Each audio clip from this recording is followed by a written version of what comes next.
Hello, hello, everybody, lovely people of LinkedIn. Monday, time for another LinkedIn Live, and we have Nada here with us. And before I go and start rambling uncontrollably, Nada, tell us a little bit about yourself. Introduce yourself to the audience, please. Great. Thank you, Miha. Well, thank you, everyone. It's great and an honor to be here. My name is Nedalina Nasruddin, and I'm the founder of Rise Up For You, TEDx speaker and entrepreneur. And again, really great to be here. Thank you, Miha. Yes, so topic that I'm probably most passionate about from all of the topics out there, emotional intelligence. Now, my audience, I think, already pretty much knows my opinion on emotional intelligence, why it's so important, and so on. But would you mind sharing your view, your experience, and walk us into the subject? Yeah, thank you. I love this topic. And to tell you the truth, it's one of the #1 topics that we speak on when we work with companies and train. The reason why I love this topic so much is because it is a buzzword today. So, there's a lot of talk about EQ and EI, but very few people actually know what it means, like the in-depth meaning of what emotional intelligence is and how important it is for our success, for our company's success, for our team's success. So I really love having this conversation about emotional intelligence or emotional quotient. Research shows that 75% of professionals and companies, they fail because of a lack of emotional and social intelligence. And so, it's one of our #1, like I said, topics that we speak about, because every single company, every single professional, if you're stuck, if you're having a hard time moving forward, if there's drama in the workplace, if you're trying to get to your next step of success and you don't know where to start, this is where you need to start, is with emotional and social intelligence. So I can definitely break down, all the competencies and the pillars, Miha. So you tell me, how in depth do you want me to go? Because I could definitely talk for hours. Well, unfortunately, we don't have hours. No. We might bring you back then very soon for another interview and another and another. But yeah, let's give a little bit of introduction. Yeah. You say that most people don't understand really what the emotional intelligence is. So maybe a quick introduction, and then we'll go from there. Yeah, absolutely. So let me break it down. I'll do a quick EQ 101. So emotional intelligence, it's comprised of 4 pillars. So we have self-awareness is the first one. Self-management is the second one. Social awareness, and then relationship management. The first 2 pillars have to do with you. The second 2 pillars have to do with how you show up and how you interact and receive other people. The challenge that we see today with many individuals, many leaders, including myself when I was an executive years ago, is that we like to jump to pillar #4, which is relationship management and how we work with others. And we forget to cultivate 3, 2, and 1. Okay, so if we go back, the first pillar is, again, self-awareness. And there's 3 competencies that fall under self-awareness. That's emotional awareness for yourself. Are you aware of the emotions that you're feeling? What are they? Where do you feel them? Why do you feel them? The second competency, which is really the most important, is accurate self-assessment. So the way that you see yourself, do other people see you the same way? And this is where we find a lot of leadership blind spots, right? Or personal, professional blind spots, because we can't see ourselves the same way other people see us, right? And this is part of building that EQ and that EI muscle. So, when I was an executive, for example, I had some team members, I had 200 team members under me. I had team members say that I was intimidating, even though I had an open door policy and I was intimidating to talk to. And I kept saying, no, I'm not. I'm not intimidating. That's your problem, not mine. And then I did an anonymous survey, and 75% out of those 200 team members said that I was intimidating. So that was a huge blind spot that I had, and my assessment of myself was not accurate. So that's a great example. And then the third competency, which is one of the most important that we see with professionals, I don't care where you're from, who you are, how much money you make, is self-confidence. Okay, self-confidence for professionals is one of the #1 success killers and sabotagers, is getting in your own way, sabotaging your success, not believing that you have the belief or the technique to take action and to take that next step. So just right there, self-awareness, we can talk so much about those 3 competencies. The next pillar is self-management. Stop there. Go ahead. Just before you continue, I just want to remind people, a few weeks ago, I had Dr. Ken Keyes on my LinkedIn Live, and he was telling about the same thing, that I think there was a research that 8 or 9 out of 10 people had completely wrong self-assessment. They, when they did then the research with their friends and workers and co-workers and so on, like a completely different person. So it just shows how wrongly we perceive ourselves. And when I'm working with my clients, I always encourage them to go and be vulnerable and go ask other people, but in a way where they give them a free pass. And no matter how hard it is, I mean, if you're a leader, you just have to suck it up. You have to listen. You have to let your ego go away and hear what others have to say and really learn, so that you can complete the first pillar. And yeah, like you said, the first 2 pillars are all about you. Now off I go, and I'll the floor is yours again.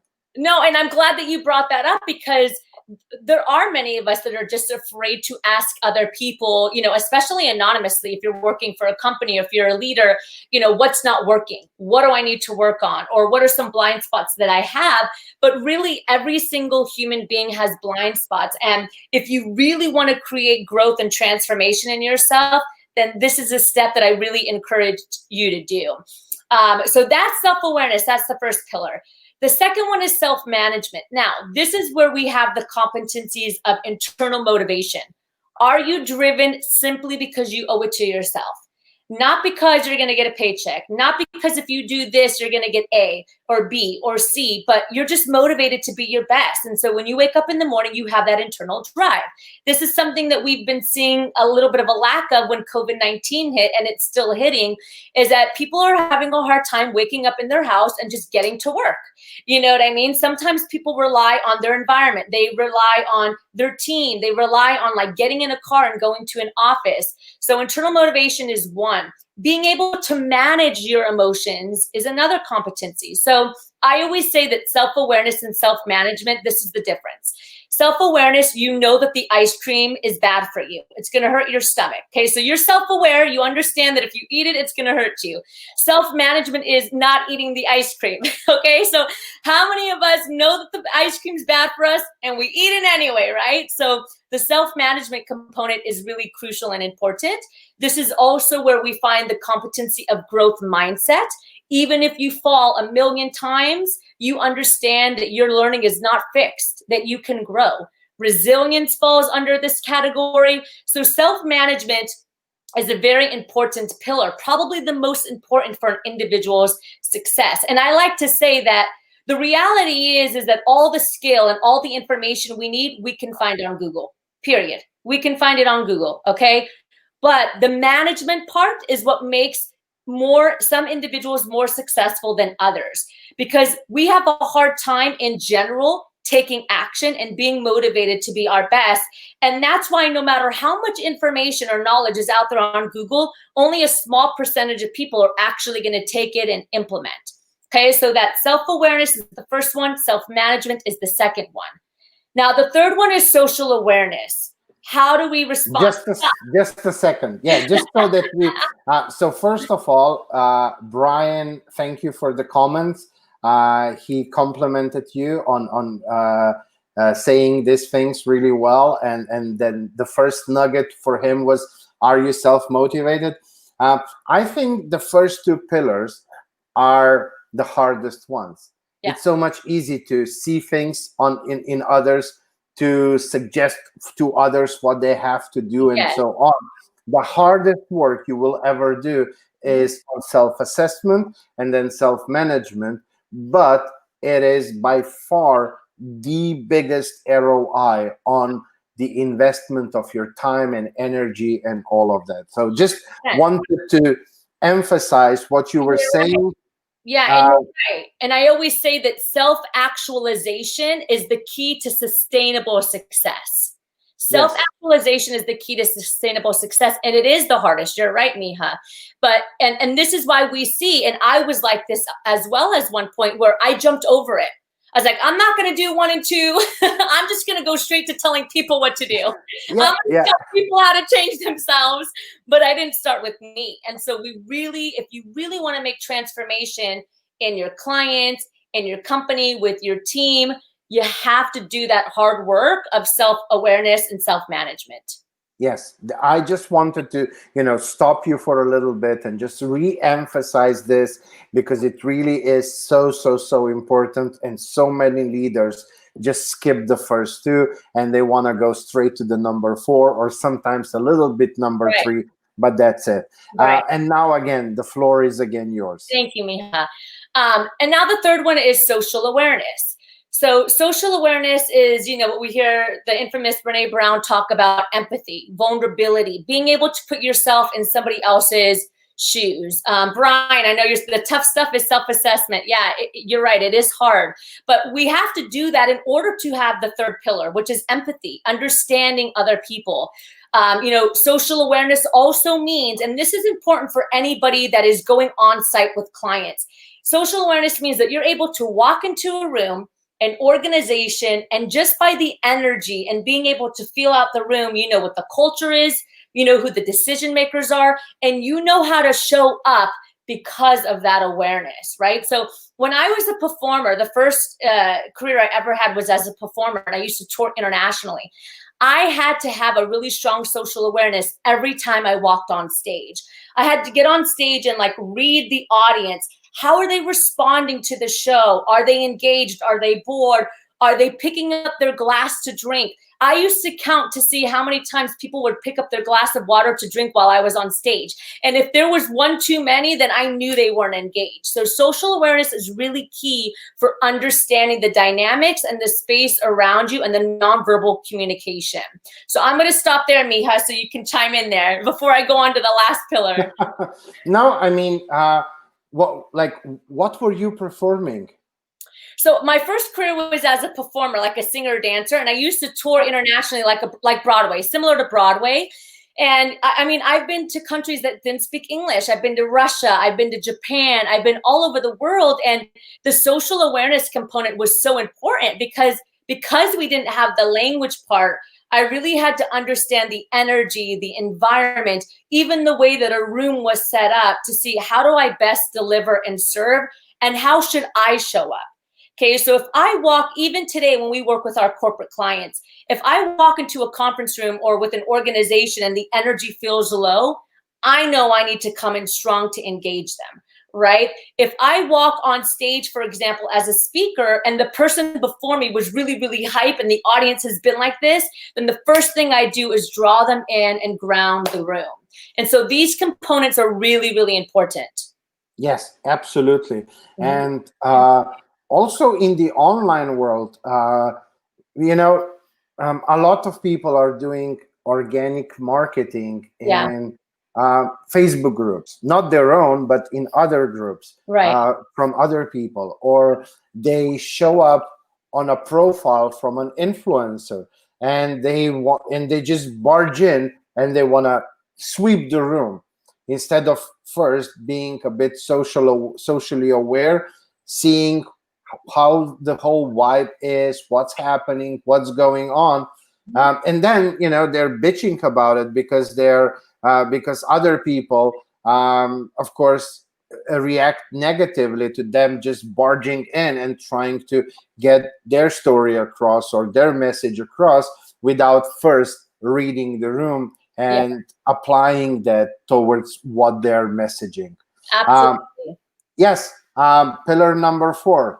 So pillar number 4 is one of the most important pillars, especially for all you leaders and, amazing coaches and consultants out there. But we can't get to the 4th pillar unless we really do 1, 2, and 3. And that's because the last pillar is relationship management. And this is where the competencies of leadership come in. This is where the competencies of coaching, influencing, team building come in, okay? Providing and building strong relationships. Now, if I don't know how to coach and manage myself, if I don't have a strong self-awareness, how can I be a great coach? How can I be a great leader? How can I help resolve conflict? Because the reality is that the more work we do with 1 and 2 and 3, then the less we're going to feel, affected or offended when a team member does something, right? Or if a coach or a client does something that necessarily doesn't resonate with us. The more inner work we do, the more we're going to be able to remove the ego when we're a leader. And this is one of the things that we see today, and we've seen really this whole time, is sometimes as leaders, we forget to remove our ego, and then now it becomes about us. And we can't lead effectively. We can't manage a team effectively when we're driven by ego. So the more that we can work pillars 1 and 2, the more we can learn how to manage our emotions and our feelings so that we can effectively serve and provide service and coach and influence others. But we really cannot get to stage 4 unless we start with stage 1. And that's why Daniel Goleman and Peter Salovey and John Mayers, the ones that pioneered and created emotional intelligence, they were very strategic when they put that pillar last. They put it last, and we can't jump over 1, 2, and 3 and go straight to leading, straight to coaching, and straight to influencing people if we can't do that within first. Yes, absolutely. And like you said, the way I usually describe it is that leadership over the past just 10 years, 15 years with globalization and all of that, where people have more opportunities, even people from, like let's say Eastern Europe, where I'm currently. A few years ago, people had no options. You had to work for a company that was somewhat not too far away from your home. Now, anybody can go online. You have stuff like freelancer.com, Upwork, this, that. You can find work where you actually get paid way more per hour than in your regular job. So people, they have more opportunities. And that old leadership style where it was, you do what I say and, my way or highway and things like that, they don't work anymore. And so I often say that the structure of leadership has changed. So it used to be like the leader was on the top of the pyramid, and now the pyramid inverted, and you are here serving shareholders, serving management, Yes. serving your employees, your other leaders, mentoring them, teaching them. Yes, of course, sometimes you have to be tough leader as well. And one thing that I know that for number 4 pillar is very important is you must not avoid confrontation. Correct. Because if you leave those things open, from a little fly, there's a big elephant very soon. And Yes. if you leave that for too long, just a whole bunch of elephants pop up, and then you're absolutely right. And we're seeing that this is what we've been seeing like the last few weeks, specifically in America, when we're talking about the racial injustice that has been occurring over the last month, really for decades. But now we see in media with George Floyd and so many other individuals is that there's been one too many leaders that just didn't know how to address that within their company, right? But today, employees specifically, they want corporate social responsibility. They want to work for a company that can make a statement or that can call out the elephant in the room and address some of these things that are happening outside of the company, right? Just socially in the world.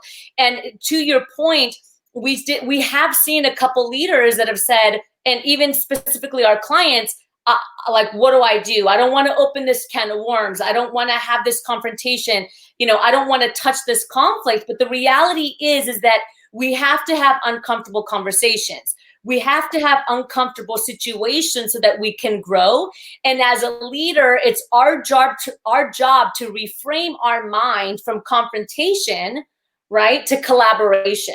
Let's have a collaborative discussion. let's sit down and better understand how we can move forward. And this was really a turning point for many companies this past month, because there was a lot of pressure from stakeholders, a lot of pressure from employees to say, hello, are you going to address what's going on, or are you not?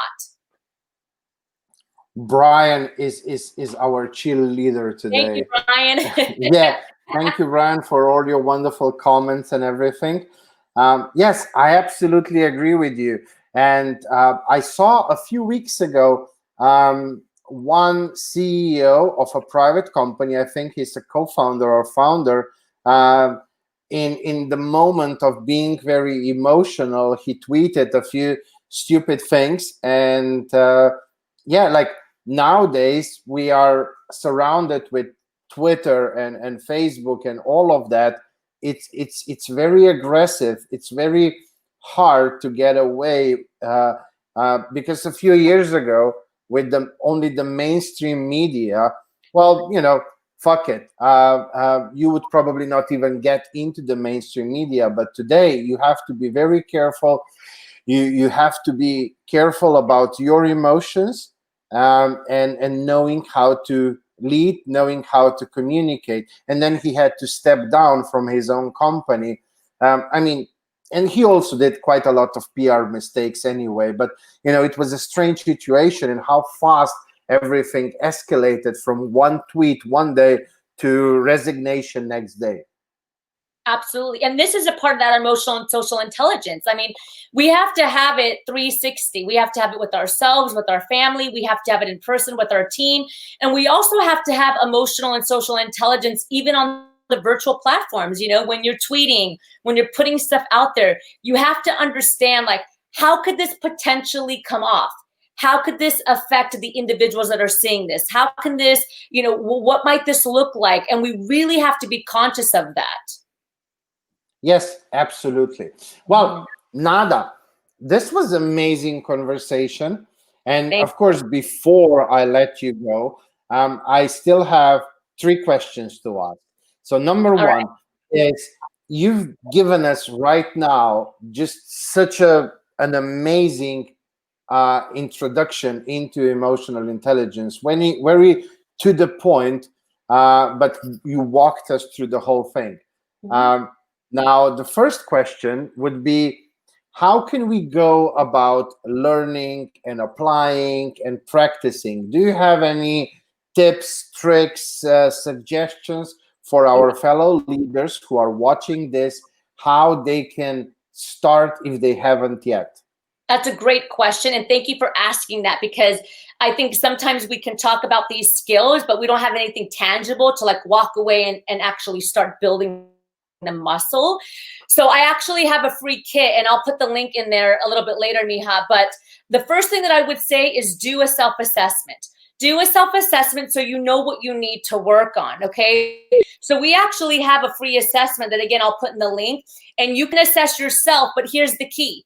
You now take that assessment after you do it for yourself, and you pass it on to 5 people that you know are going to give you honest feedback, okay? Have them assess you, and now bring it back and look at the scores and compare and see where your blind spots are. This is the first thing we need to do in order to start taking more proactive action steps to build our EQ. Because you might think, for example, and again, these are the blind spots, that you're an incredible leader. So you might say, I don't need to work on pillar 4 because I know I'm a great leader. Well, what happens when you get those assessments back and maybe 3 of them give you a 2? Or they give you a 3, which is a really low score? That means that, no, actually, you do need to work on that leadership pillar. So the first thing I would do is first figure out where some of your blind spots are. Let's take that self-assessment. Let's pass it on to other people to take it on you. And now we can see, where do I need to work? And now we can start implementing other strategies specifically for each competency. Amazing. I'm gonna download that myself, and I'm gonna do that. And let's see if I am somewhat right about my own self-assessment, or if I'm completely wrong. I'm up for that challenge. Yeah. Now, my next question is: you've given us so much of business advice. Would you mind telling us a little bit about yourself, and so that the audience can get to know the personal side of you as well? Yeah, I'd love to. Thank you. So as I mentioned, I started as a performer. That was the first career that I was ever in, and I had the great honor of traveling around the world. And I noticed on those tours that the things that were really, the main challenges, it all came down to people, professionally and personally. So individuals that constantly got in their own way. They were amazing singers, but they never really showed up because of a lack of confidence or self-sabotaging. And I also saw that a lot of the challenges organizationally, again, came down to people. So when I got done performing, I came back to the States. I got my master's in executive leadership. I became an executive for a corporation, and I saw the same things happening. A lot of our challenges that we're seeing today in companies and within ourselves, it comes down to that social and emotional intelligence, communication, leadership, confidence, being able to show up and receive. And this is where we see gaps. And so from there, I decided to build my company from scratch. I knew nothing about building a company. I knew nothing about entrepreneurship. And I learned. I stayed up till 2, 3 a.m. in the morning, every nook and cranny, how to build a website, how to build a podcast, what a funnel system is, what is a lead page, all of these things I learned. And thankfully, I built Rise Up For You. And I have to say it wasn't easy. There was bumps and challenges along the way. The first year of building the company, I built it out of a hospital. I lost my mom. And we talk about, resilience and emotional intelligence. And these are the skills. And again, I always say that if you have self-confidence, if you have resilience, if you have that internal drive to just be better, because that's why you're here to elevate the human condition and elevate yourself.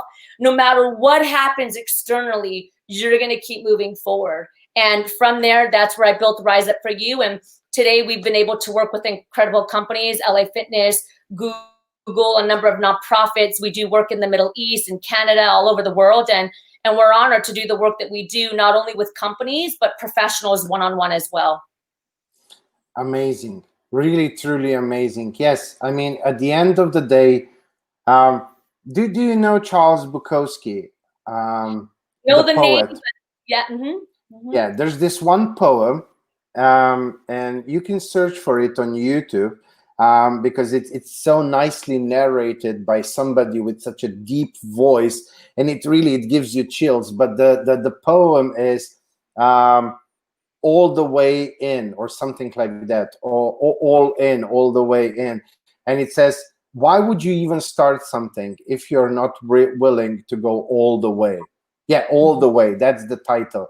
And it was something that even when I had the hardest of my times, going back through my bankruptcies and suicide attempts and all of that, back in 2009 and 10, that was the one thing that always kept me going. When I wanted to give up, I would just put on that poem and I would, fuck it, let's just go. Let's do it.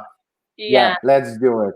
Awesome. Well, whoever found this informational, intriguing, and they resonated with you, and the content that was just presented, apart from going to the assessment tool and the free tool that you will share with us, what's the best way to reach out to you? Thank you. I mean, LinkedIn is always a great platform. You can message me here anytime. And then at Rise Up For You, we're on every platform, and our handle is easy, at Rise Up For You. But definitely, I'd love to connect. So you can message me here on LinkedIn. Let me know that you saw, the episode with Miha, and I'd be happy to connect further. Perfect. Well, now that, I mean, even though I would love to keep talking with you and go into so many examples and this and that, we have to finish this conversation. And my question always is, what's the last nugget of wisdom that you want to leave the audience with? And it can be related to the topic or just general entrepreneurial advice. Up to you. Yeah, thank you. Well, I always say that the greatest tragedy today, in my opinion, is wasted human potential. So every time I get done talking or doing anything, I always remind everyone, don't let that be your story. We were put here to help elevate ourselves and the human condition. Don't walk through this life wasting your potential. Don't let that be your story. Amazing ending to an amazing interview, coffee chat, whatever. I'm really grateful for you being my guest, for coming onto the show, for sharing all of that. It's such an important topic, more and more as we go through this crazy time. So thank you so much. I really appreciate you for showing up. I appreciate you for everything that you do. I wish you nothing but all the best in the future. And yeah, thank you for being my guest, Nada. Thank you. Thank you, Miha. Thank you so much, everybody. I appreciate it. Thank you. Take care. Bye. Okay, guys. So this was Nada with an amazing message, something that's so close and dear to my heart, emotional intelligence. If you are a leader at any level, whether middle management, senior management, C-level executive, CEO, business owner, anything at all, you have to dive into this topic.